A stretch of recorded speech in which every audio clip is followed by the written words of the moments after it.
These maps reveal something disturbing.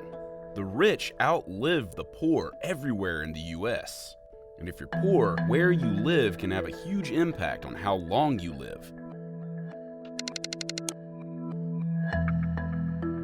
A large research study looked at income tax returns and death certificates. They found a huge disparity in life expectancy between the richest and poorest Americans. The richest men live 15 years longer than the poorest, and the richest women live 10 years longer than the poorest.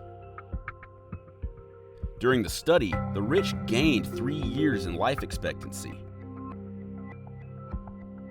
Meanwhile, the poor only gained 1 year. To put that into perspective, the CDC estimates that eliminating cancer as a cause of death would increase the average lifespan by 3.2 years. The rich see very little differences in life expectancy, depending on location. But for the poor, where you live can have a huge impact. The poorest men live 6.5 years longer in New York City compared to Detroit. And the women lived 5 years longer. For the poorest Americans, Nevada, Indiana, and Oklahoma had the lowest life expectancy, while California, New York, and Vermont had the highest.